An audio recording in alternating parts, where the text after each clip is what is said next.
శారదా నవరాత్రులు అని ఆశ్వీజమాసంలో శుక్లపక్షంలో పాడ్యమి నుండి నవమిలగాయతూ చేసి విజయదశమి నాడు శాంతికర కళ్యాణంతో అమ్మవారికి సంబంధించినటువంటి ఉపాసనని నవరాత్రులుగా నిర్వహిస్తూ ఉంటాం. మనకి అనాదిగా వస్తున్నటువంటి ఆచారము ఇలా ఉండడానికి కారణమేమి అంటే, శారదా నవరాత్రుల కాలము ఏది ఉన్నదో అది ఒక సంవత్సరంగా కాలాన్ని ప్రమాణంగా తీసుకున్నప్పుడు ఈ సమయం బ్రహ్మముహూర్తం అవుతుంది. అంటే తెల్లవారుజాము వేళ తనంత తానుగా ఎలా పరమేశ్వరుని ఉపాసనకి అత్యంత యోగ్యమైన కాలమో, అలాగే శారదా నవరాత్రుల కాలం కూడా భగవంతుని యొక్క ఉపాసనకి, ప్రత్యేకించి పరదేవత యొక్క ఉపాసనకి అత్యంత యోగ్యమైన కాలము.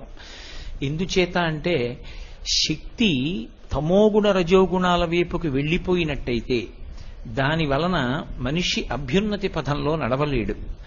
తమోగుణ రజోగుణాల వైపుకి వెళ్లకుండా సత్వగుణం వైపుకి ప్రయాణం చేస్తే మనుష్య జన్మ యొక్క సార్థక్యాన్ని పొందడానికి అవకాశం ఉంటుంది.